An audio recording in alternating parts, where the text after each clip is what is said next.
Break બાદ આપનું સ્વાગત છે। વધુ સમાચાર આવી રહ્યા છે। સુરતથી ચોમાસાને લઈને પાલિકા તંત્ર સજ્જ છે। એસએમસી કમિશનરે શહેરની ખાડીઓનું નિરીક્ષણ કર્યું છે। પાલિકાના અન્ય અધિકારીઓ પણ હાજર રહ્યા। ખાડીમાં એકત્ર થયેલો કચરો બહાર કાઢવા સૂચન આપવામાં આવ્યું છે। પાણી ભરાતા વિસ્તારોમાં નિકાલની વ્યવસ્થા કરવાના આદેશ પણ અપાયા છે।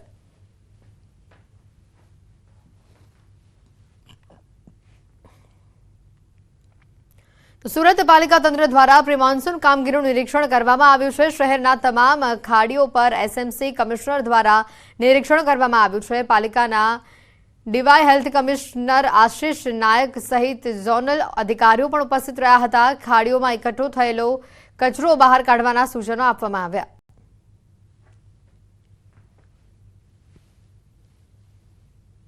આજે અમે વિવિધ વિભાગો સાથે સમગ્ર સુરત શહેરના વિવિધ ઝોન્સમાં જે પણ પ્રી મોન્સૂન કામગીરી થઈ છે, સાફ સફાઈ થઈ છે, ખાડીની સાફ સફાઈ થઈ છે, એમનું ઇન્સ્પેક્શન અને એમની કામગીરી જોવા માટે ટીમ સાથે ઇન્સ્પેક્શન્સ કરી રહ્યા છે।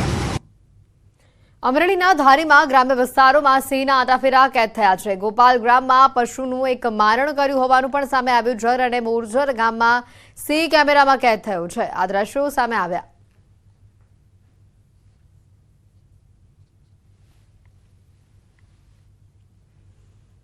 વડોદરાની એમએસ યુનિવર્સિટીમાં વિદ્યાર્થીઓના અનામતના મામલે એનએસયુઆઈનો વિરોધ સામે આવ્યો છે। હેડ ઓફિસમાં લોકલ વિદ્યાર્થીઓના ક્વોટા રદ ન કરવાની માંગ સાથે એનએસયુઆઈએ વિરોધ નોંધાવી સૂત્રોચ્ચાર કર્યા છે। આ અંગે યુનિવર્સિટી વિજિલન્સ ઓફિસરે એનએસયુઆઈના 3 વિદ્યાર્થીઓ સામે પોલીસ ફરિયાદ પણ નોંધાવી છે। યુનિવર્સિટી સત્તાધીશોએ સયાજીગંજ પોલીસ સ્ટેશનમાં એનએસયુઆઈના ઉપપ્રમુખ સુજાન લાલમેન સહિત 3 લોકો સામે ફરિયાદ નોંધાવી છે।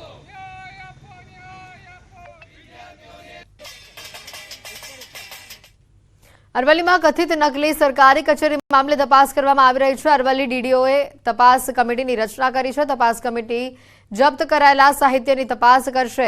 અહેવાલ તૈયાર કરી ઉચ્ચ કક્ષાએ મોકલવામાં આવશે।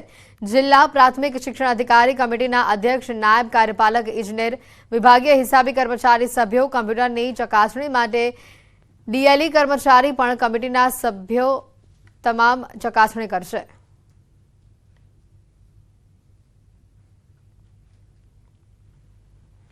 તો સુરતમાં નકલી નોટો છાપવાના કૌભાંડમાં વધુ એકની ધરપકડ કરાઈ છે। નકલી નોટો ખરીદનાર વધુ એક આરોપીને દબોચી લેવામાં આવ્યો છે। એસઓજીએ આરોપી સાદિક બટાકાવાલાની ધરપકડ કરી છે। આરોપી સાદિક પાસેથી 2.90 લાખની નકલી નોટો મળી આવી છે।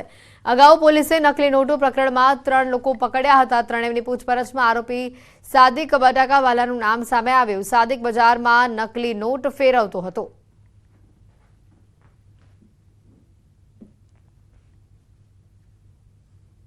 આખરે ગરમી અને માખીઓનો ત્રાસ સામે આવ્યો છે। મહેસાણાના નંદાસણ ધનાલી ગામમાં માખીઓનો ત્રાસ સામે આવ્યો છે। માખીઓના ત્રાસથી ધનાલીના રહીશો પરેશાન છે।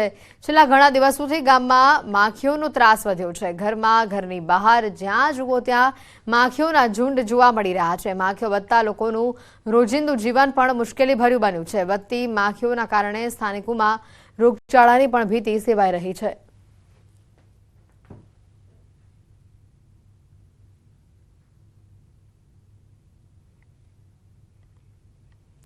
દ્વારકાથી આવી રહ્યા છે સમાચાર। બેટ દ્વારકામાં આખલાનો આતંક સામે આવ્યો છે। 2 આખલા બાખડતા અફરાતફરી મચી। આખલા બાખડતા પાથરણાવાળાને નુકસાન થયું છે। વેપારીઓના માલ સામાનનો કચ્ચર ઘાણ વળી ગયો। આખલાના આતંકથી સ્થાનિકો પરેશાન છે। આ દ્રશ્યો સામે આવ્યા છે। 2 આખલા બાખડતા આ દ્રશ્યો કેમેરામાં કેદ થયા છે અને જેના કારણે પાથરણાવાળા અન્ય વેપારીઓના માલ સામાનને મોટા પ્રમાણમાં નુકસાન પહોંચ્યું હોવાનું પણ સામે આવ્યું છે। તો રાહદારીઓમાં પણ ભયનો માહોલ જોવા મળ્યો હતો। મોરબીમાં 3 લાંચિયા સરકારી બાબુઓને કોર્ટે સજા ફટકારી છે। હળવદ ટીડીઓ અને 2 તલાટીઓને લાંચ લેવા બદલ 4 વર્ષની કેદની સજા ફટકારાઈ છે। 20 હજારનો દંડ પણ ફટકારાયો છે। વર્ષ 2008માં મયુરનગરમાં આવેલી ખેતીની જમીનનો દાખલો કાઢી આપવા મામલે તલાટી કમ મંત્રી શ્રીમનલાલ હીરાભાઈ દસાડિયાએ 500 રૂપિયાની લાંચ લીધી હતી। 2009માં વારસાઈ એન્ટ્રીની કામગીરી માટે તલાટી કમ મંત્રી જગદીશભાઈ નવનીતભાઈ ભટ્ટ દ્વારા લાંચ પેટે 6000 સ્વીકારાતા તેઓ ઝડપાયા હતા। હળવદ તાલુકા પંચાયતમાં ઝેરોક્સનો કોન્ટ્રાક્ટ પૂરો થતા ડિપોઝિટની રકમ પરત મેળવવા જતા તાલુકા વિકાસ અધિકારી મુકુંદરાય લક્ષ્મીશંકર પાણેરીએ 2000ની લાંચ લેવાના છટકામાં તેઓ ઝડપાયા હતા અને આજના એક જ દિવસમાં 3 જેટલા લાંચિયા બાબુ અને મોરબી કોર્ટ દ્વારા સજા ફટકારવામાં આવી છે.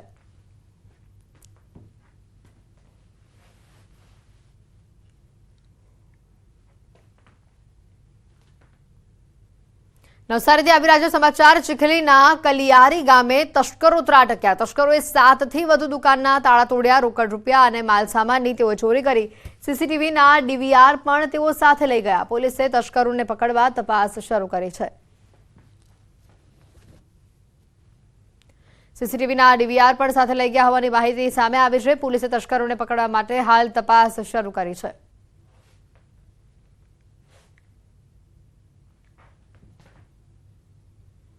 બુલેટિનમાં અત્યારે ફક્ત આટલું જ. રજા આપશો. નમસ્કાર.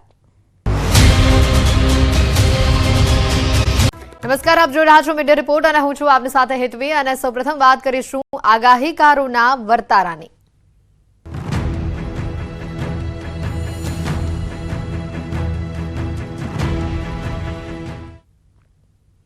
આ વખતે કેવું ચોમાસું રહેશે? આખરે ચોમાસું ગુજરાતમાં ક્યાં સુધી રહેશે? આ વખતે ખેડૂતોએ શું ધ્યાન રાખવું પડશે? ખેડૂતોને કયા પાકથી નુકસાન થશે? આ તમામ સવાલોના જવાબો ગુજરાતના ખૂણે ખૂણાના આગાહીકારોએ આપ્યા છે. જૂનાગઢમાં વર્ષા વિજ્ઞાન પરિસંવાદ યોજાઈ રહ્યો છે, જેમાં 1-2 નહીં પરંતુ 55 આગાહીકાર જોડાયા છે. સાંભળી આગાહીકારોના વર્તારાની વાત.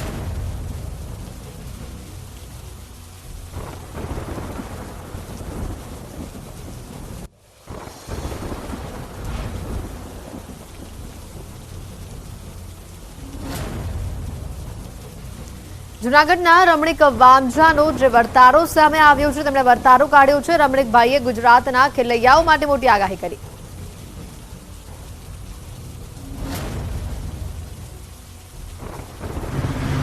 એ જેઠ સુદ 11 પૂનમની આજુબાજુ એટલે કે 15 જૂનથી 23 જૂન સુધી લાંબી સિસ્ટમ રહેશે. એટલે લગભગ વિસ્તારમાં વાવણી થઈ જશે. એ પછી ધીમે ધીમે કરતાં એક એવી જોરદાર સિસ્ટમ આવશે, મજબૂત સશક્ત, કદાચ વાવાઝોડું પણ હોઈ શકે એવું બતાવે. પછી એની અસરને લઈને કેટલાક દિવસો મુસળધાર વરસાદ વરસશે. એ પછી સિસ્ટમ નબળી પડે, નોર્મલ સિસ્ટમ આવી છે. એ પછી ધીમે ધીમે વર્ષા ઋતુ પૂરી થતાં થતાં આસો મહિના, આસો સુદ આવી જશે, નવરાત્રિનો સમય. એમાં વર્ષા ઋતુ પૂરી પડે, સૌરાષ્ટ્ર કચ્છમાં પૂરી થાય તો ભારતના ઘણા રાજ્યોમાં એક શક્તિશાળી સિસ્ટમ બીજી ભારત ઉપર આવવાની છે. કેટલા દિવસો એની અસર રહેશે અને ગુજરાતમાં થોડા ઘણી રહેશે. એટલે આમ લાંબુ ચોમાસું છે એવું અનુમાન છે આપણું બેન. બિલકુલ. સૌથી વધારે વરસાદ આ 4 મહિનાનું આપણે કહે છે કે 4 મહિનાનું ચોમાસું હોય તો મહિના વાઇઝ કેવો વરસાદ રહેશે 4 મહિનામાં? 4 મહિનામાં વધુમાં આપણે અષાઢ કયો કે ઇંગ્લિશ મહિનામાં 7મો મહિનો કયો, એની શરૂઆતમાં ધનાધન એથી સારો વરસાદ. એકીમાં એમાં પુષ્કળ અંધાધૂંધ વરસાદ દેખાય છે બેન. અને ગુજરાતના એવા કયા વિસ્તાર હશે જ્યાં સૌથી વધારે વરસાદ રહેશે અને પૂરની કોઈ શક્યતા ખરી? પૂર છે, પૂર આવી છે, પણ જાનમાલની હાનિ નથી બતાવતા, કારણ કે વરસાદ નીકળી જાય પાણી. જાનમાલની હાનિ જો બતાવે ને તો પશુ પક્ષી શિયાળને આપણે અગાઉથી સાવચેત કરે છે. અને હોનારત થયું તેથી પણ સાવચેત કીધા હતા, હોનારત થયું હતું પણ એવી જાનમાલની ખોવાઈ નથી, પણ વરસાદને થાય એટલે પાણી તો આવવાનું જ છે બેન.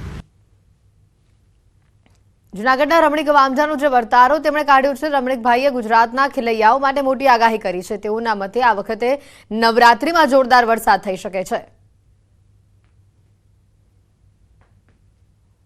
આ વર્ષનું ચોમાસું સારું જશે.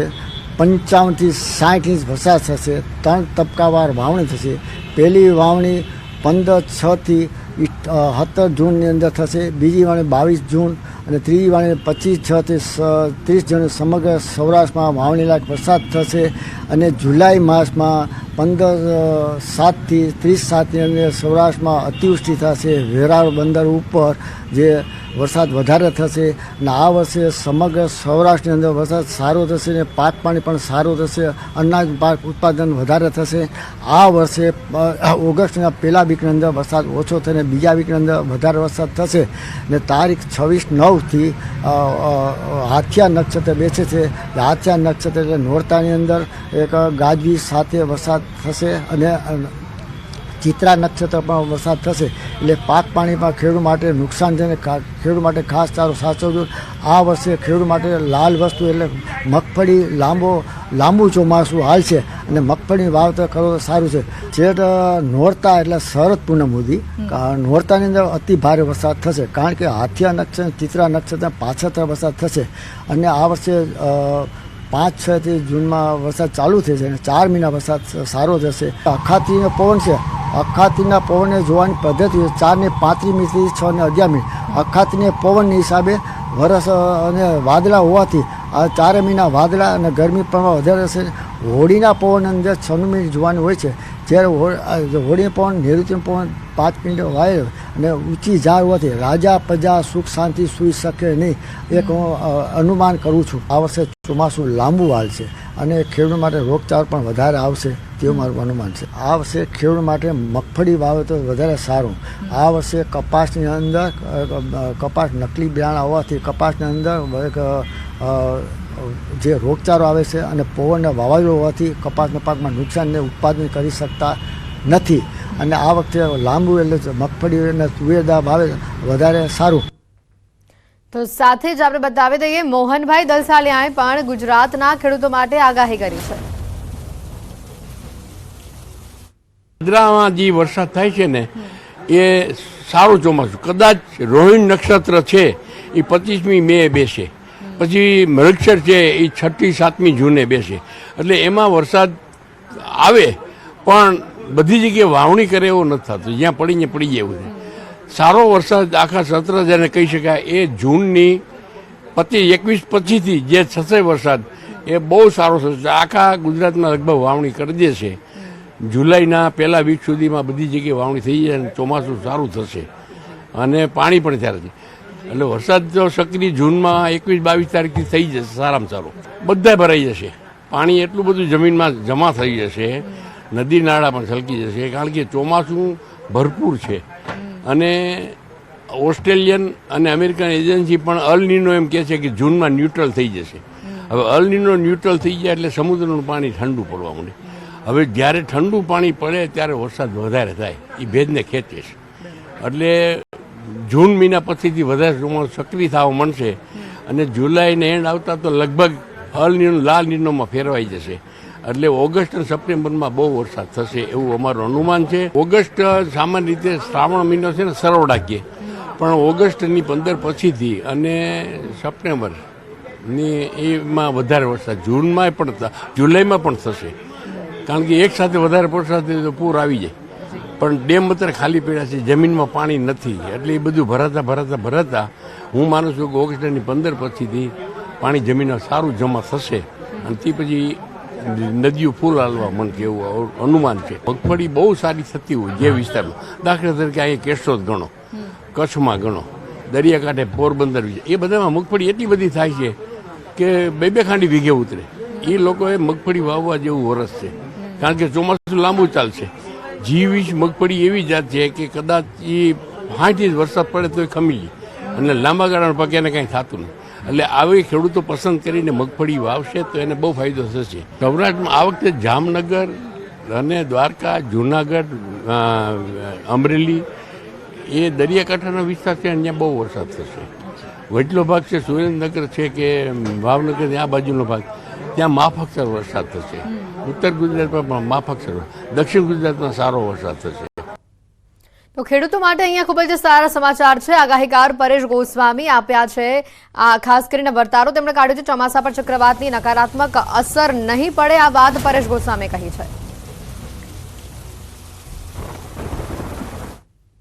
અગત્યના અને સારા સમાચાર એ છે કે જે દક્ષિણ પશ્ચિમનું ચોમાસું છે એ આજે છેલ્લા 2 દિવસની અંદર ઘણી બધી પ્રગતિ કરી છે. આંદોબાર નિકોબારના તમામ વિસ્તારોને કવર કરી દીધા અને શ્રીલંકાના ઉત્તર સુધી આ નૈઋત્યનું ચોમાસું છે એ પહોંચી ગયું છે. એટલે ઝડપથી જે ચોમાસું આગળ વધી રહ્યું છે. બંગાળની ખાડીની અંદર અત્યારે એક લો પ્રેશર છે અને આ લો પ્રેશર સાયક્લોન સુધી જવાનું છે. જો કે એ લો પ્રેશર છે એ પશ્ચિમ બંગાળ અથવા તો બાંગ્લાદેશ ઉપર લેન્ડફોલ કરશે અને એની અસર છે ગુજરાત ઉપર ખાસ નથી થવાની, પણ ચોક્કસથી એટલું કહી શકાય કે એ જે સાયક્લોન છે ઝડપથી આગળ નીકળી જશે એટલે ચોમાસું છે એ પણ ધીમે ધીમે ઝડપથી આગળ વધશે અને ચોમાસા ઉપર જે બંગાળની ખાડીનું સાયક્લોન છે એની કોઈ નેગેટિવ અસર પડે તેવું હાલ લાગતું નથી. એટલે એટલું કહી શકાય કે અત્યારે જે રીતે ઉત્તર શ્રીલંકા સુધી આ નૈઋત્યનું ચોમાસું પહોંચી ગયું છે એટલે સમય કરતા વહેલું, આમ જોવા જઈએ તો કેરળની અંદર 1 જૂને ચોમાસાની એન્ટ્રી થતી હોય, પણ આ વખતે સમય કરતા 3 થી 4 દિવસ વહેલું છે એ ચોમાસું કેરળની અંદર પહોંચે તેવું હાલ એક અમારું પ્રાથમિક. તો સાથે ચોમાસા અંગે અંબાલાલ પટેલે પણ મોટી આગાહી કરી છે. તેઓના મતે ચોમાસું આગળ વધી રહ્યું છે અને મે અંત અને જૂનના પ્રારંભમાં અરબ સાગરમાં હલચલ જોવા મળી શકે છે. જેમાં પવનો બદલાશે અને મેના અંતમાં અને જૂના સપ્તાહમાં અરબ સાગરમાં પણ હલચલ જોવા મળશે. 30મી લગભગ જૂન બાદ પણ બંગાળ સાગરમાં હલચલ જોવા મળશે. એટલે હવે ધીરે ધીરે ચોમાસું આગળ વધવાની શક્યતા રહેશે. તારીખ 7 થી 14માં ચોમાસું વરસાદ થવાની શક્યતા રહેશે અને તારીખ 14 જૂનથી 28મી જૂન સુધીમાં વરસાદ થશે. 21 જૂનથી 22 જૂનમાં પછી વરસાદ આદ્ર નક્ષત્રમાં વરસાદ થવાની શક્યતા રહેશે, પણ આંધી વંટોળનું પ્રમાણ વધારે છે. તો જૂનમાં ફરી આંધી વંટોળ અને ગાજવીજ સાથે વરસાદ થઈ શકે છે. ગુજરાતના ચોમાસા અંગે અંબાલાલનું આ અનુમાન છે. જ્યારે જુલાઈ ઓગસ્ટમાં પણ વરસાદ થવાની શક્યતા છે, તેમાં ભેજ વધારે છે અને દેશ સહિત ઘણી ભાગમાં પૂર આવવાની શક્યતા રહેશે. જ્યારે ગુજરાતના ભાગોમાં પણ મધ્યપ્રદેશના ભાગોમાંથી થતા વરસાદના કારણે નર્મદા નદીનું જળસ્તર વધે, સાબરમતી નદીનું જળસ્તર વધે અને તાપી નદીનું જળસ્તર વધે. આંધી વંટોળ સાથે 4 જૂન સુધીમાં દક્ષિણ ગુજરાતના ભાગો, આહવાના વરસાદના ભાગો, સુરતના ભાગો, દક્ષિણ સૌરાષ્ટ્રના ભાગમાં વરસાદ થવાની શક્યતા છે. ગુજરાતના અન્ય ભાગમાં વાદળવાયુ સાથે કોઈ ભાગમાં વરસાદ થવાની શક્યતા રહેશે. પ્રી મોન્સૂનની એક્ટિવિટી થશે, પરંતુ ગસ્ટ વિન્ડ ગસ્ટ આંચકાના પવન વધુ રહેશે. ગુજરાત નજીક અરબ સાગરમાં પણ લો પ્રેશર સક્રિય થઈ રહ્યું છે અને હાલ દેશના બંને બાજુ દરિયામાં ચક્રવાત જોવા મળી રહ્યું છે. કેરળ નજીક લો પ્રેશર બની રહ્યું છે. કેરળ કર્ણાટકમાં ભારે વરસાદની સંભાવના છે. રેમલ વાવાઝોડાને લઈને મોટા સમાચાર આવી રહ્યા છે. 27મી મે ભારત બાંગ્લાદેશ બોર્ડર નજીક આ વાવાઝોડું ટકરાશે. 125ની ઝડપથી પવન ફૂંકાઈ શકે છે. ડિપ્રેશનમાં ફેરવાયું છે વેલમાર્ક લો પ્રેશર.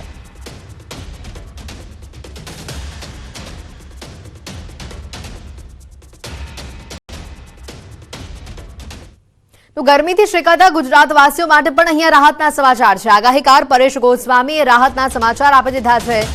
2 દિવસ બાદ ગુજરાતમાં આંશિક રાહત મળશે. આજે અને કાલે ગુજરાતમાં તાપમાન ઊંચું રહી શકે છે. 2 દિવસ ગુજરાતમાં માત્ર 1 ડિગ્રીનો ઘટાડો થઈ શકે છે.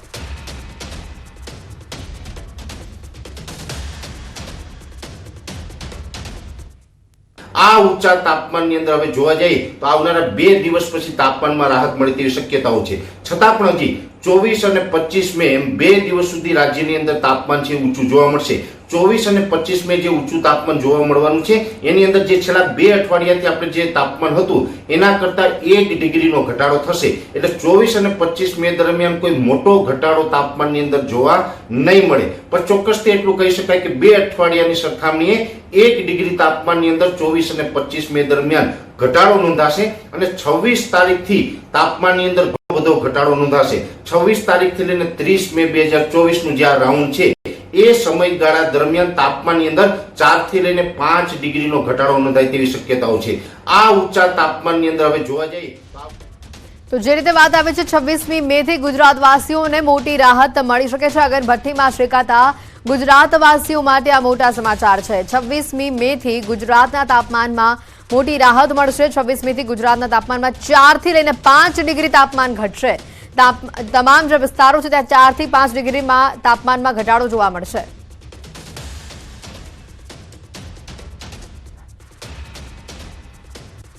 એ બધી રાહત મળશે. 26 થી લઈને 30 તારીખ દરમિયાન જે છેલ્લા 2 અઠવાડિયાની અંદર જે તાપમાન હતું એ તાપમાનની અંદર 4 થી 5 ડિગ્રીનો ઘટાડો થાય, આવા એક મોટા રાહતના સમાચાર ગણી શકાય. અને ખાસ કરી અને અલગ અલગ વિસ્તારોની અંદર જે તાપમાન હતું, જે વિસ્તારની અંદર જે તાપમાન હશે તમામ વિસ્તારોની અંદર 4 થી 5 ડિગ્રીનો ઘટાડો છે એ આપણે 26 મે 2024 થી જોવા મળે તેવી શક્યતાઓ છે. શહેરના ટ્યુશન ક્લાસના સંચાલકોનો નિર્ણય આવ્યો છે. બપોરે 12 થી 4 વાગ્યા સુધી ટ્યુશન ક્લાસીસ બંધ રહેશે. હીટવેવની અસરના કારણે આ મહત્વનો નિર્ણય છે. વિદ્યાર્થીઓના હિતમાં આ નિર્ણય લેવાયો છે. સવારે અને સાંજે ક્લાસ ચલાવવા આ નિર્ણય લેવાયો છે.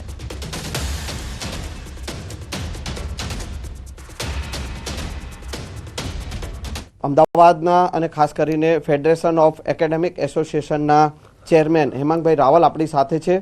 તેઓ પાસેથી જાણીશું. હેમાંગભાઈ, જે મહત્વનો જે નિર્ણય કર્યો છે ખાસ કરીને વિદ્યાર્થીઓના હિતમાં ક્લાસ શૈક્ષણિક કાર્ય ક્લાસમાં બંધ રાખવાનો, શું છે નિર્ણય? Federation of academic association Gujarat એ સમગ્ર ગુજરાતના જેટલા પણ ઘટક સંઘો છે, એટલે કે મહાનગર, અમદાવાદ, સુરત, વડોદરા, રાજકોટ, જામનગર, ભાવનગર અને દરેક તાલુકા, એ તાલુકાના એસોસિએશનનું બનેલું એક ફેડરેશન છે.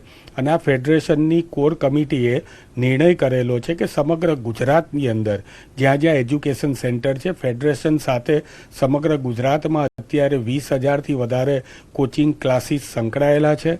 અને એની અંદર ટોટલ સમગ્ર ગુજરાતમાં 10 લાખથી વધારે વિદ્યાર્થીઓ અત્યારે પોતાનું ભવિષ્ય સુનિશ્ચિત કરી રહ્યા હોય, ત્યારે ફેડરેશનની અને કોચિંગ ક્લાસીસની પણ જવાબદારી છે કે જ્યારે આવા પ્રકારની કોઈ મોટી ઘટના બને, અને ખાસ કરીને સમગ્ર ગુજરાતમાં અત્યારે જે પ્રમાણે ગરમીએ માઝા મૂકી છે અને ગરમીના કારણે જે પ્રમાણે હીટ સ્ટ્રોક આવી રહ્યા છે, આવનારા 5 દિવસ સરકારશ્રીએ એ રેડ એલર્ટ અને ઓરેન્જ એલર્ટ અલગ અલગ જગ્યાએ જ્યારે જાહેર કર્યો હોય, ત્યારે ફેડરેશન ઓફ એકેડેમિક એસોસિએશન ગુજરાતે વિદ્યાર્થીઓના હિતમાં અને સમાજલક્ષી નિર્ણય કર્યો છે કે અમારા જે કંઈ પણ સેન્ટરો અમારી સાથે સંકલિત છે તે બપોરે 12 વાગ્યાથી 4 વાગ્યા સુધી શૈક્ષણિક કાર્ય બંધ રાખશે.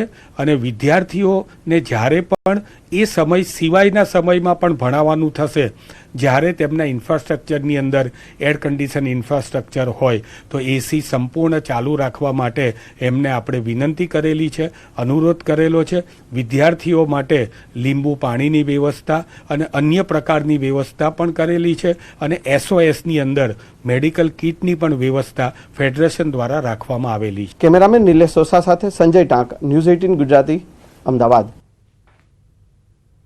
સમાચારોમાં હાલ રોકાઈશું એક બ્રેક માટે.